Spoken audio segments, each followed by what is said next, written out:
If I could just preface this presentation,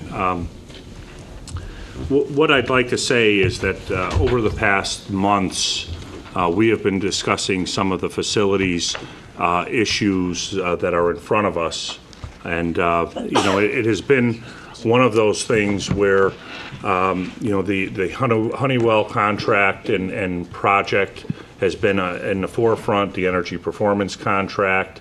But we've also been looking at other issues, and certainly the discussion of the condition of the roofs in the district has been a big topic. Steve Botello from Garland Company is here tonight, and we had invited Town Council and Board of Finance and First Selectman to attend this evening so that we can all see firsthand what Steve has put together for us to show us the current condition of the roofs. And I think that you'll see that they're very revealing, and there are some real issues that we are faced with in the near and in the distant future in getting these roofs back into shape. So Steve, if you would please walk us through your presentation. Board members, feel free to ask any clarifying questions, and if I feel a need to pipe in and add any side commentary, I will also do that as well. Go ahead, Steve. Well, thank you, and thank you for setting me up with all this fun and celebration, and now we're talking about roofing. So, glad to be here.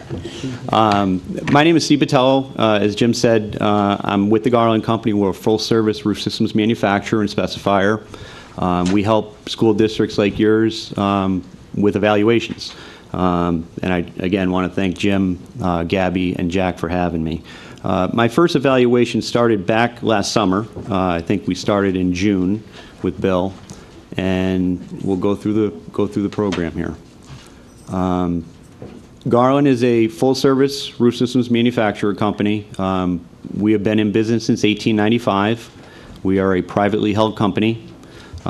We specialize in modified bitumen roofing, standing seam and flat seam metal, single ply and restoration, and also wall panel and rain screen systems. And we have a very good ratio of assets to liabilities. It's 6-to-1, and our Dun & Bradstreet is a 5A1 rating, which essentially is the highest rating you can have financially. The three schools that we're going to talk about tonight are going to be, the first is the high school. This is just an overview of the high school. This will show you the different ages of the sections. Everything, as you can see, is highlighted, and in the yellow is the older section. It's at least 30 years or more. And then in 2002, 2004, during that renovation process is what you see in green. The majority of those are installed from 2002 to 2004. It's a modified roof system. There are a mix of some metal in there in the front, as you can see. There's metal, and then there's also, kind of pointing here, this is a single ply EPDM.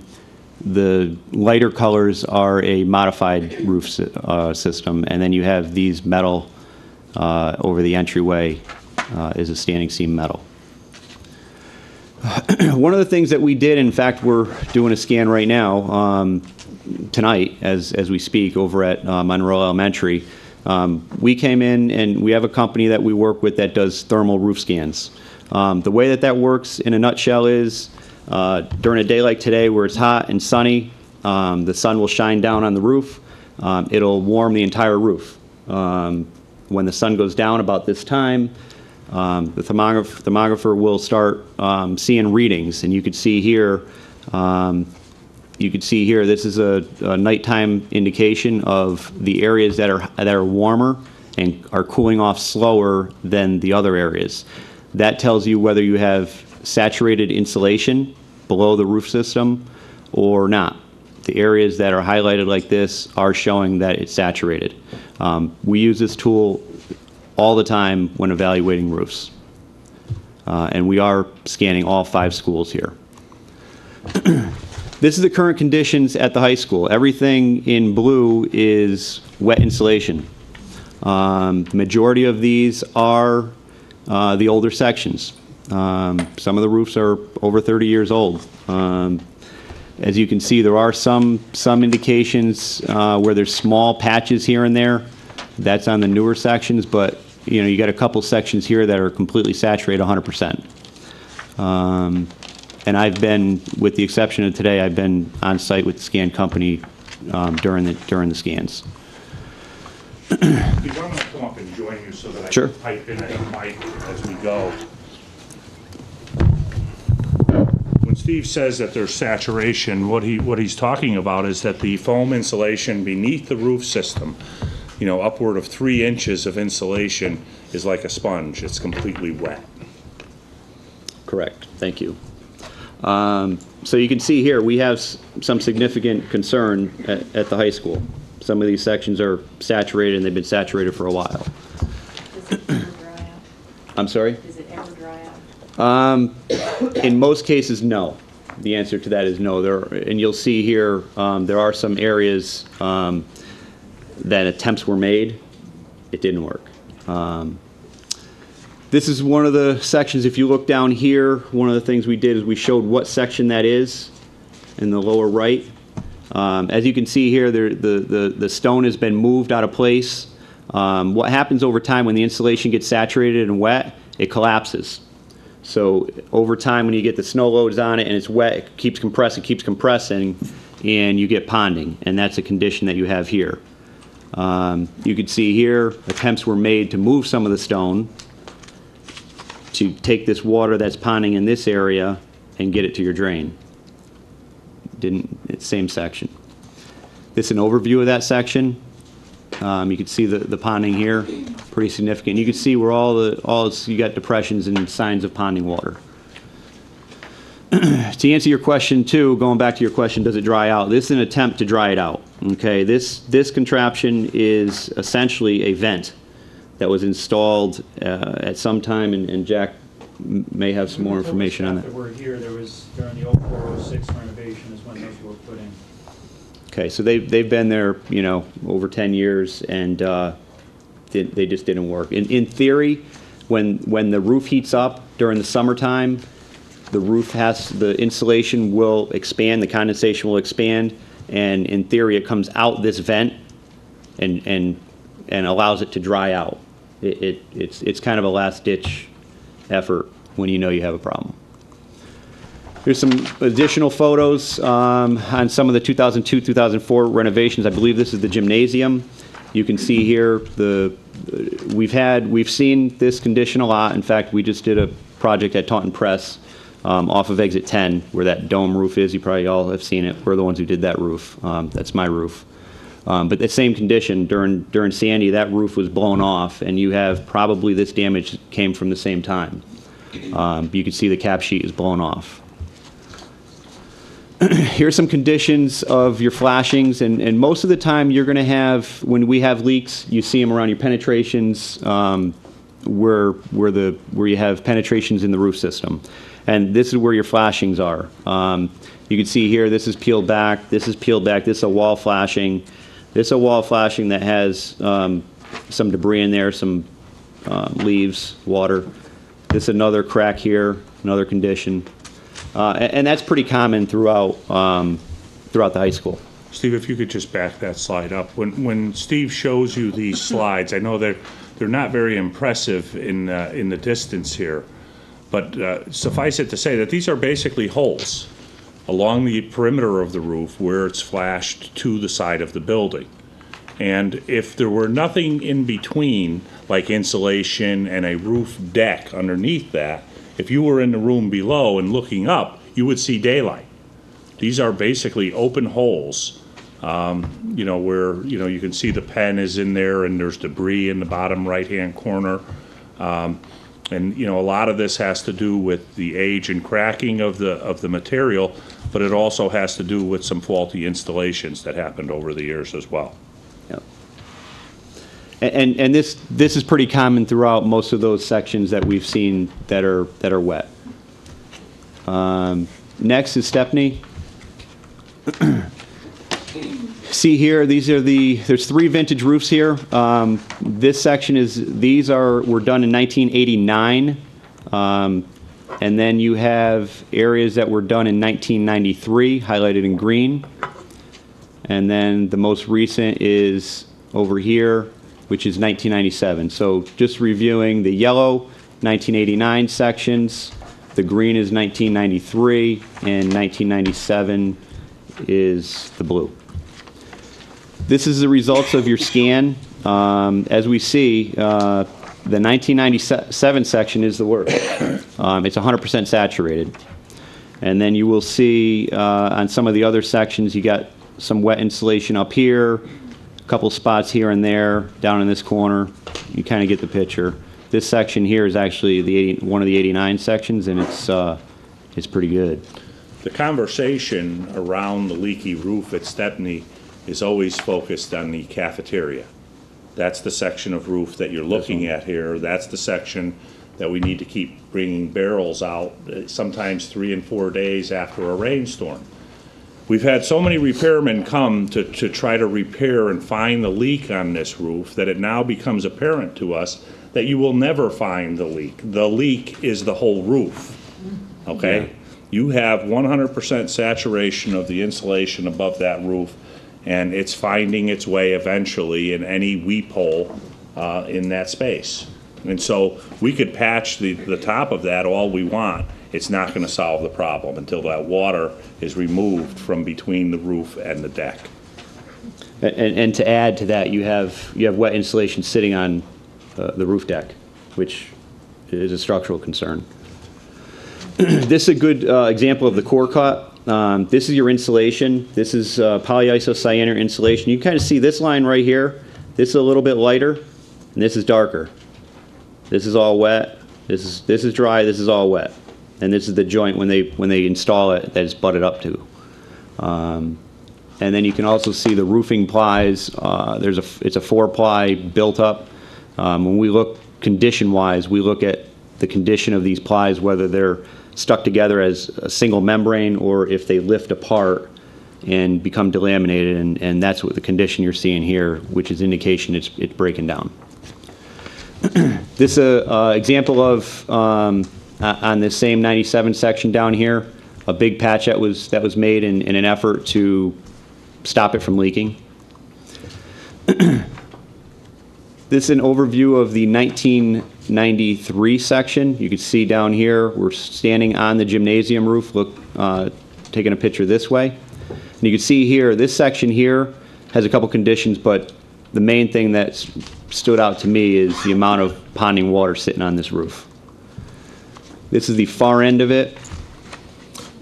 Here's a picture looking from the bottom corner, looking that way at the other connector piece, if you will. More ponding water. This is the 89 section, this section up here, which happens to be 100% dry. And you have good pitch, good slope to your drains. So that's actually in good shape.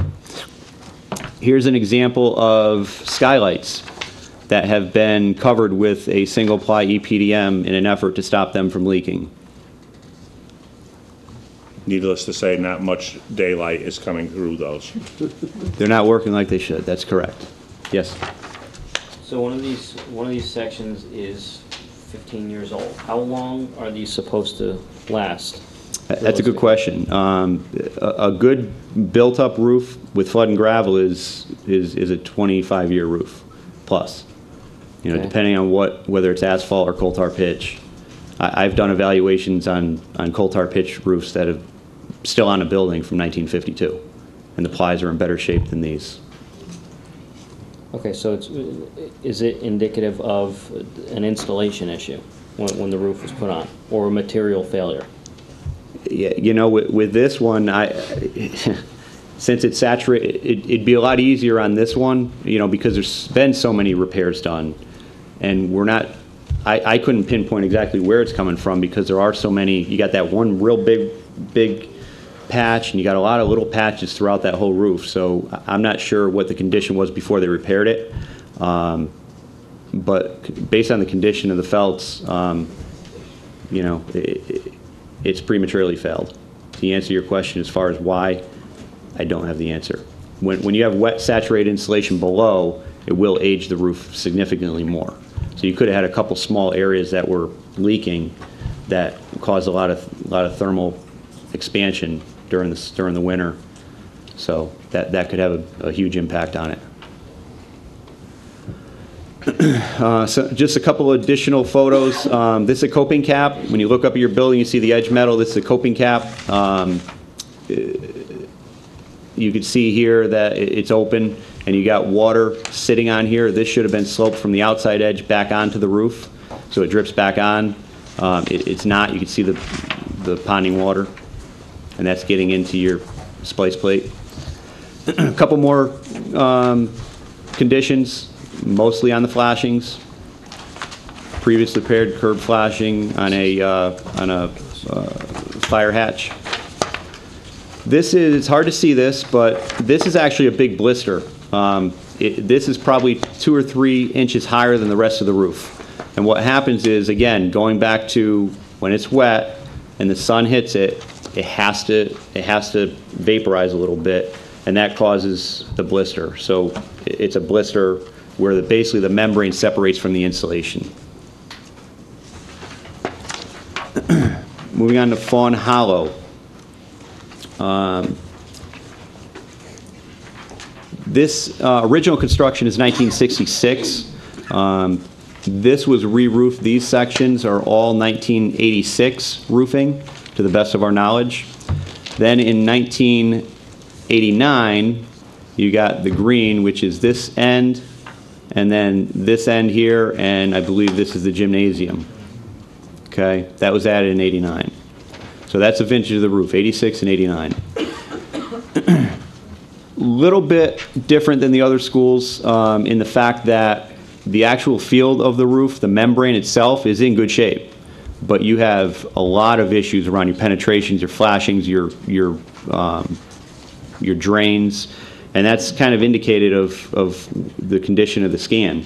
You got, instead of having like 1 or 2 sections that are completely saturated like the other schools, these are starting to saturate in multiple locations, which to me is a big red flag, because if it continues, then you're going to lose the whole roof. This is a previous repair on the back corner of the 86 roof. You can see conditions here, very dry and brittle flashings. They use just a built-up material to do it, and you can see this condition called alligatoring, where the oils in the asphalt will dry out and cause it to leak. And then also here where you got expansion on your metal edge.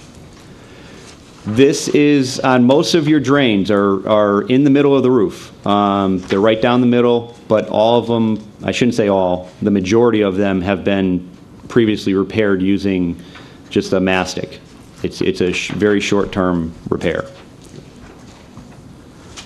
Skylight on the gym, you can see it's been caulked, it's been repaired. And then this is what we call the fascia, not necessarily a mansard, but the fascia. You have a wood shake, cedar shake type of metal shake perimeter edge, and these are all just completely failed. They're very dry, they're brittled, really not in good shape, and really beyond any kind of, let's paint it one more time type of a condition. We actually believe that a lot of water from those failing flashings at the edge of the roof are actually leaking into this space and causing wet conditions inside the mansard to do this. One of the things that we always look at as a manufacturer, we look at, can something be repaired? If not, we look at restoration options and ultimately replacement. So these are the things that we can kind of go over here at this point. Restoration, a restoration is a proactive and cost-effective approach to extend the usable life of a roof system. Now, when I say usable life, we're basically trying to take a good roof and extend the life of it. We're not trying to take a bad roof and make it good, because it's not possible. We work with a lot of school districts that are nearing the end of their initial warranty. They want to get back under a manufacturer warranty, so we work with them on that. It has to have, not every roof is the right fit. It has to have proper drainage and what type of insulation. And then when a scan is done and you have, roughly 25% wet insulation or less, those are some of the good candidates. And one thing to note, we did quite a few last year. Historically, restorations are typically about a third the cost of a replacement.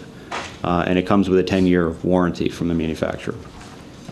And we thought that this is something important to talk about, a re-roof option when you're talking about a new roof or a complete replacement.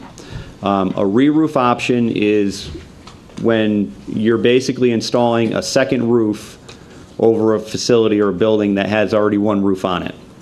When is that an option? If you're going for state reimbursement, not an option. If the structural loads can't afford it, it's not an option. Depending on the insulation, if you got too much wet insulation, it's not an option. But there are options out there and roof sections within these 3 schools that are a good option for it. It's a much less expensive way to do it, and you're not filling landfills with good insulation that you're ripping. You're able to reuse existing insulation. Even if it's gotten wet? Yeah. If you notice, you always do, whether you're doing a re-roof or a restoration, we always do an infrared scan like we're doing right now. That'll identify how much wet insulation you have. That gets cut out 100% and replaced with new dry insulation. Then over that, we go with additional insulation to get up to code for R value and pitch towards the drains. So it'll be back to another flat roof then with putting on a second roof to give more of a pitch towards the drains. Correct. There are things we can do to increase, whether we increase the number of drains or we increase the flow to the drains with a tapered insulation system. So if we go back one frame Yes.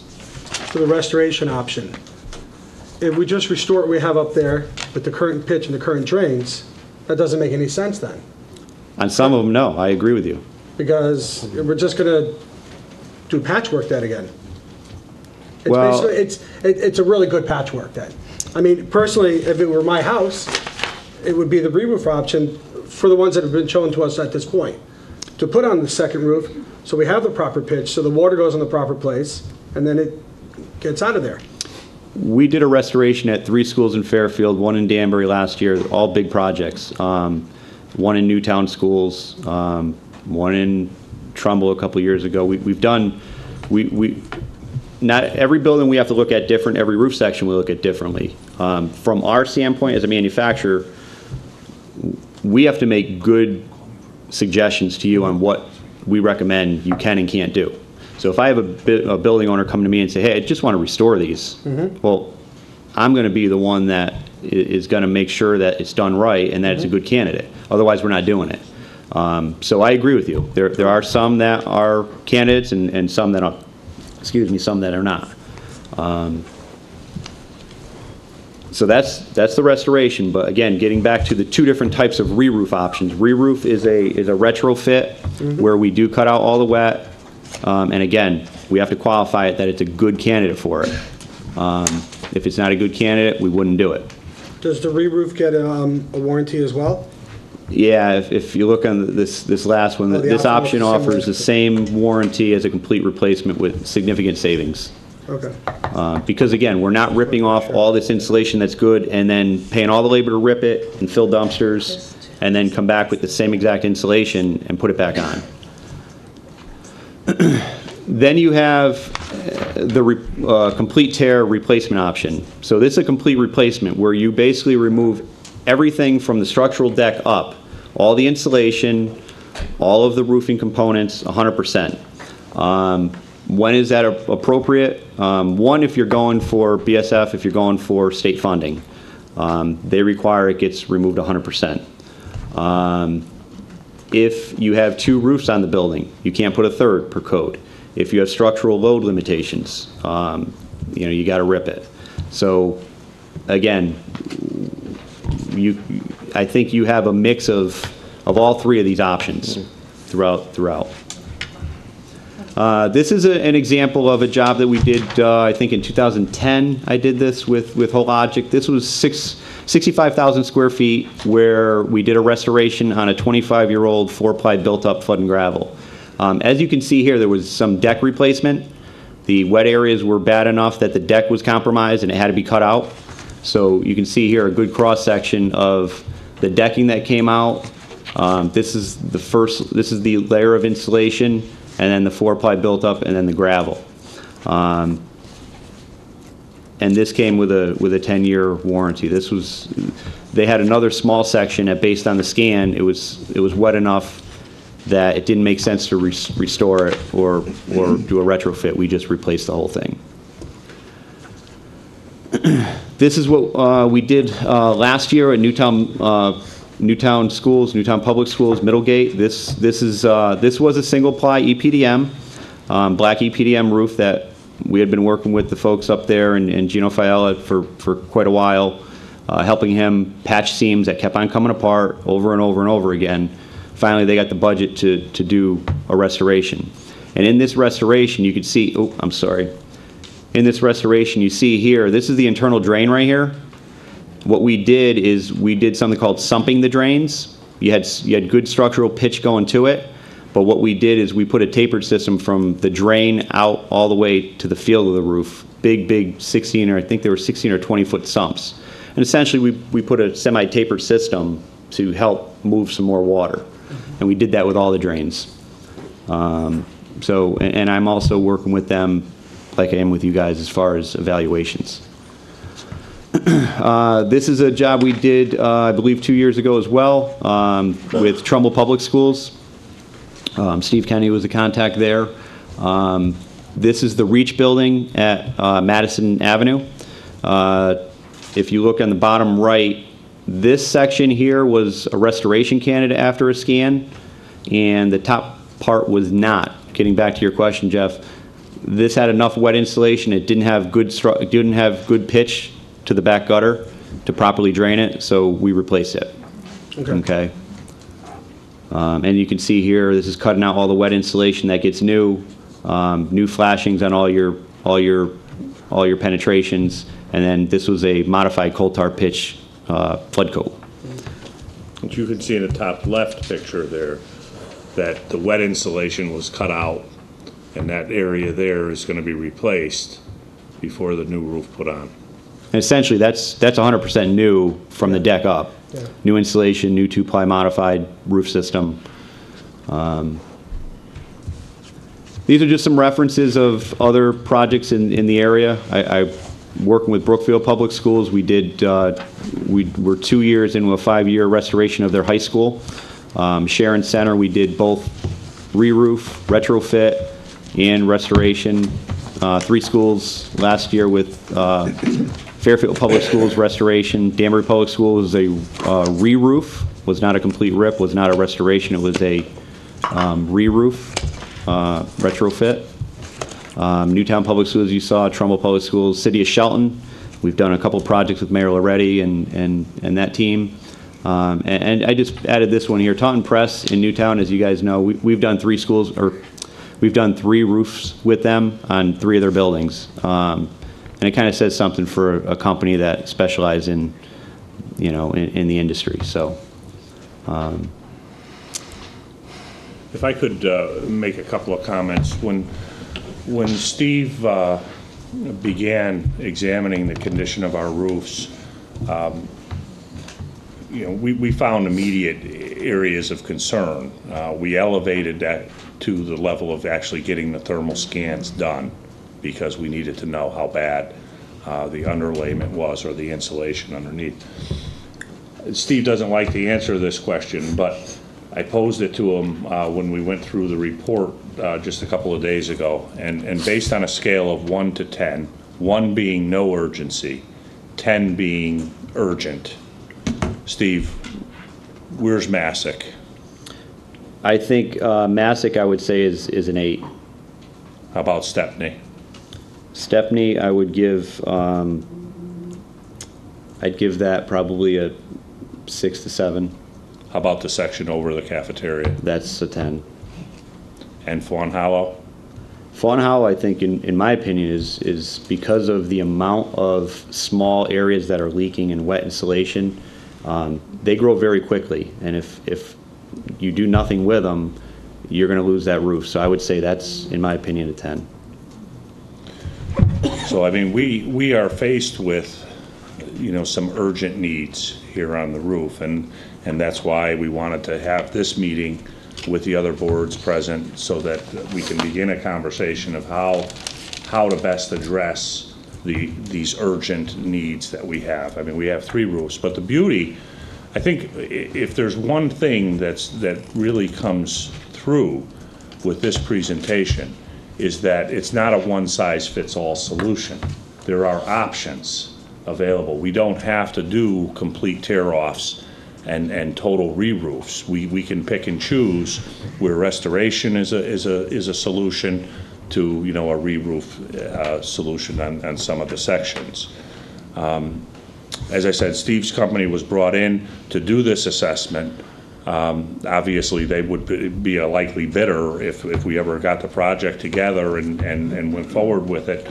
But I would like to just say that this information, as we delve deeper and deeper, we're getting more and better information about the condition of the roofs, and there is urgency. Any questions? Steve, have you put together for the superintendent a list of priorities by school and what your recommendation is in terms of what needs to be done first? And Yes, both verbally and part of the report that was presented. There were some solution options, but in order for us to get a definitive idea of what we recommend, scans were needed, and that's the process we're in right now. 3 of them have been done. One's being done tonight, and another one probably by either the end of this week or next week, weather depending. so what would the next step be?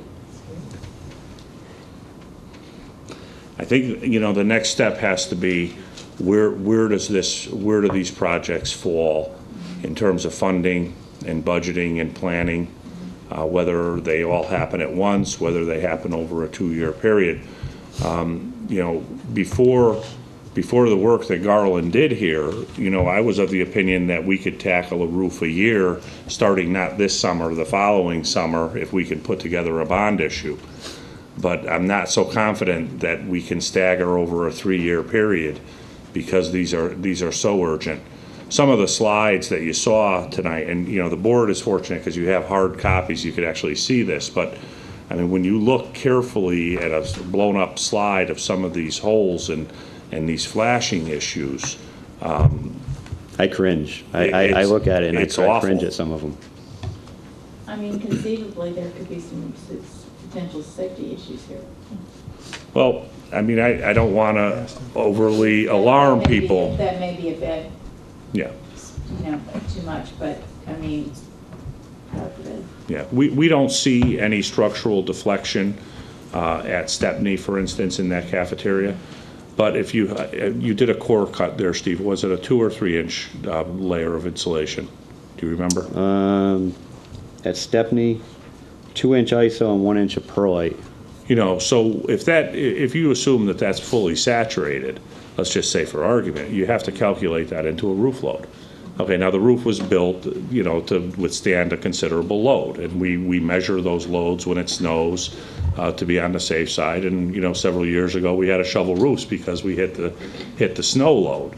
You know, I think that we need to take into account that we have some wet insulation, which adds to the load.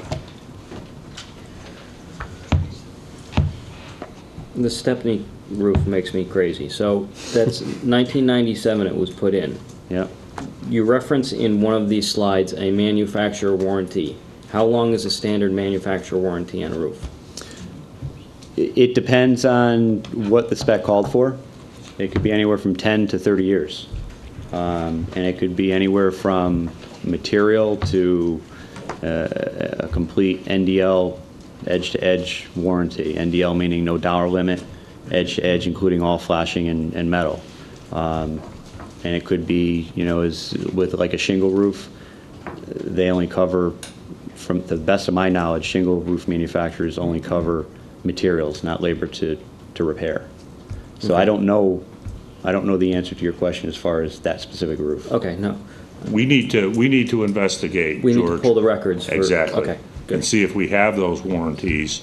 I've never, well, I shouldn't say never, but I've rarely seen where a roof like this that's failing, you can successfully get reimbursement from the manufacturer. Chances are you won't find the manufacturer or the contractor that did this work. Okay. Depends We're how still it's- gonna look into it. Yes, Okay. absolutely. Another question was, in areas of roof where you have one section that appears to require replacement, so Massac is a good example of this. In that same roof, you have an area that's clear. What do you do for a roof like that where one section needs to be replaced and another may just need to be restored? Or So you're asking if you got, let's say you got a 100-square roof, you got 20 squares of it that are saturated. Again, going back to kind of the general rule of thumb, about 25% wet insulation is kind of the mark. So with that, if it qualifies, it's got good structural pitch, you know, the R value is what the district is looking for, that area could be cut out and replaced with new, and then now we have option whether we replace it, or I'm sorry, whether we retrofit it or restore it. okay, Either way, you would have to cut it out. okay. The failed section, and then it's attached somehow to the existing. Yeah, it's tied in. If you saw that, kind of going back here, you could see here how it was cut out.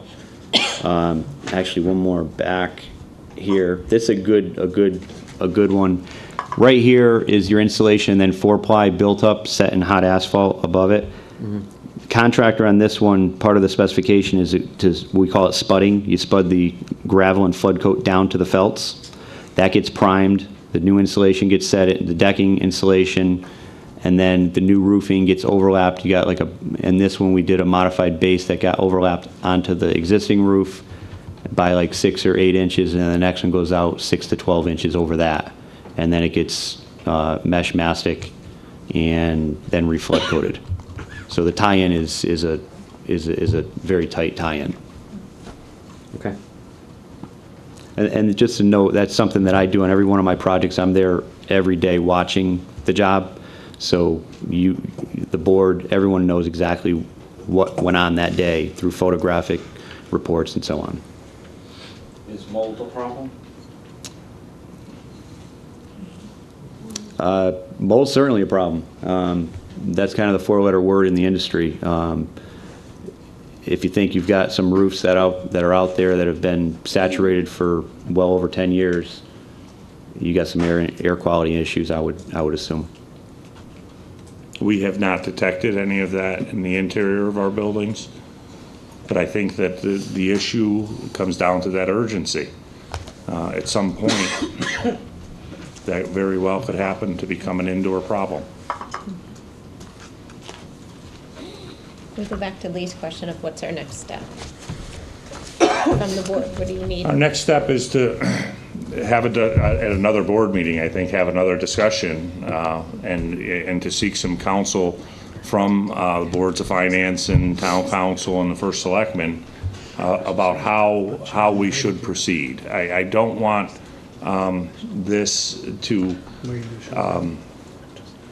become a situation where one board doesn't know what the other one knows. And so I want to make sure that we kind of bring everybody together to have the conversation and start making some plans, you know, in unison. So we need a tri-board meeting, and do we need it based off of budget, after budget? It's too late for this budget cycle. No, But I think didn't know if you were trying that, to- I think probably a summer meeting, a special meeting of the 3 boards would probably be a wise idea. No, I didn't mean include it in this budget. It was more, Yeah, did you of want to course. get out of the budget conversations Right. first? Yes.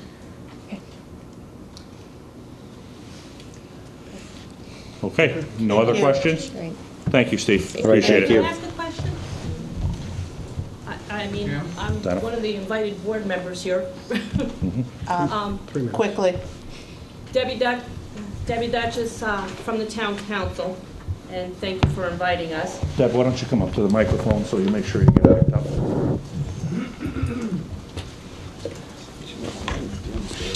I would agree that this requires a meeting that Board of Finance, Town Council, Board of Ed, and the First Selectman are at, and I would probably do it at a meeting that's specifically concentrated on the roofs.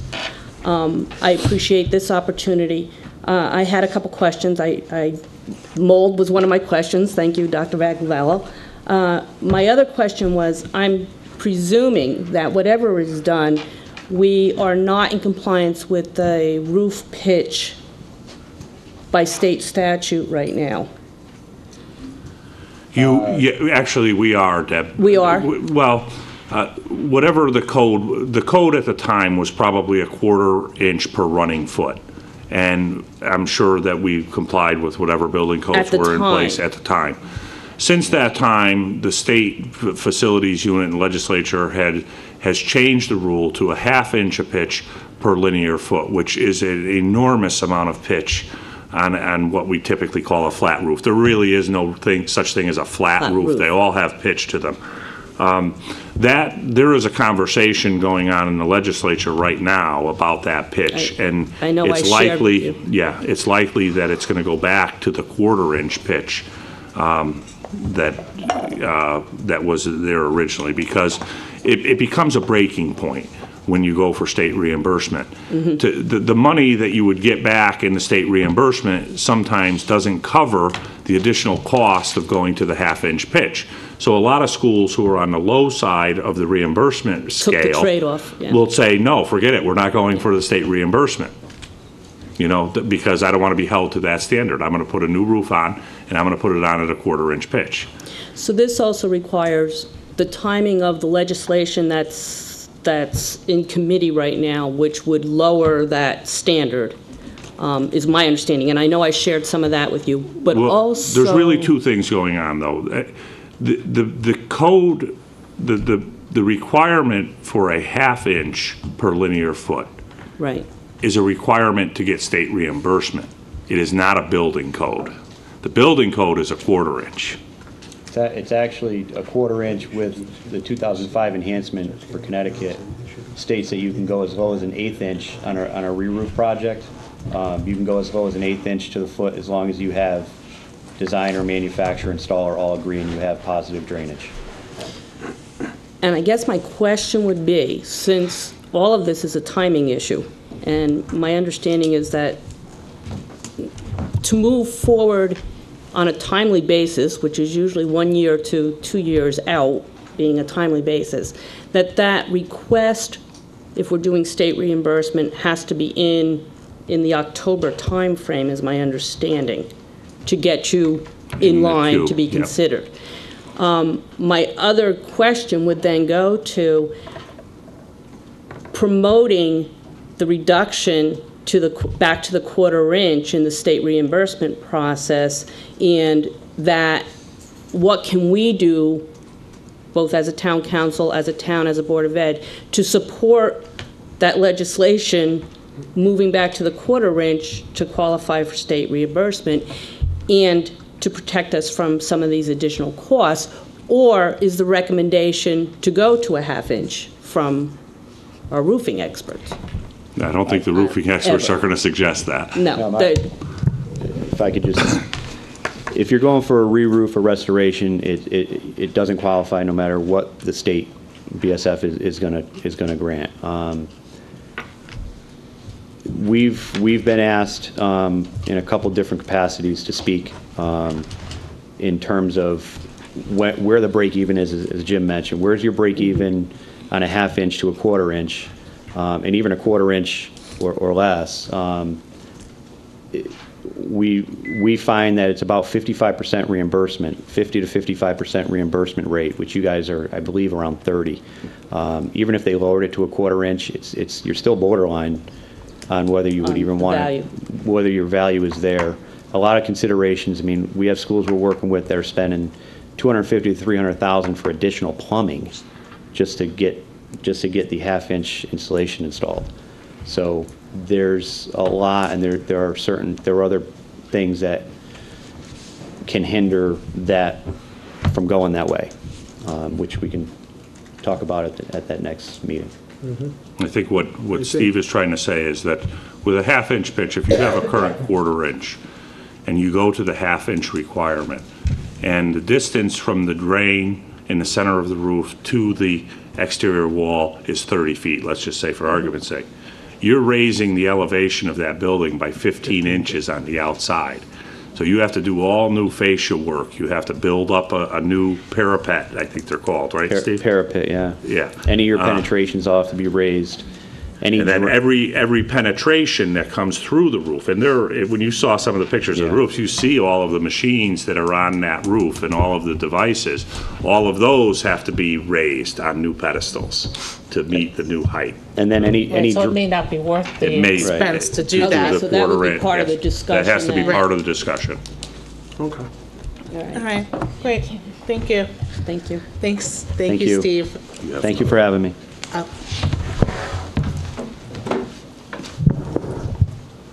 Steve, hold on one second, please. I'm sorry. Good evening. For those people who don't know me, I'm Tony Unger from Town Council. I have one statement and one quick question. Statement is, I would suggest that we not wait, that we get together the people, because as we know, the summertime around here, trying to find people to gather is going to be very difficult. So if we can get the thing started before the summer, in concept, I would suggest that.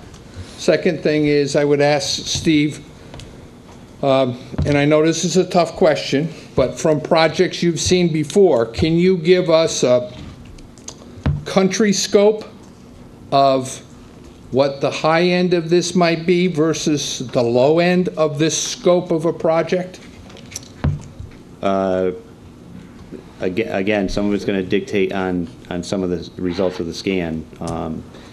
Right now, I don't have those numbers in front of me, but I know in the report that I presented, I gave 3 scenarios: restoration, replacement, and retrofit budgets. So they're there. We can get that report out to all 3 of the boards, I think, fairly quickly, right, Jack? Tomorrow. Okay, great. We'll get them out to you. Super, thank And you. you could see, because as Steve says, there's 3 different scenarios for every roof, so. Right. We literally just got back the results, so now it's a matter of Should that wait determining for the your best last course of scans, action. though? Instead of sending out the report premature, should we wait for all the scans to be done first, which should be done within a week or so? So this way, we don't have to receive yet another report with the finalizing of the last 2 scans. A conversation has to happen with what you want to do. I understand, I- but you're still waiting on the scan tonight. Correct. And another scan next week, which will Correct. then put in the different type of quotes to go along with the numbers that have been done with the scans that have presently been done on the roofs already done. But that's Right. 2 other schools, isn't it? Yeah. Yeah. That's So 2 shouldn't other we- schools. We're only talking about the 3. It would be to the town council's advantage to at least have what you have in front of you for their town council meeting on Monday night. Okay. I just, To this point, yep. right. Okay. Okay. Okay. One last question. So there's 2 more schools to go to get these scans done on. Is the presumption that they're in better shape than the previous Yeah, those other 3? the results of my study was the Monroe Elementary was in Monroe Elementary and Jockey Hollow. Jockey Hollow's a fairly new roof.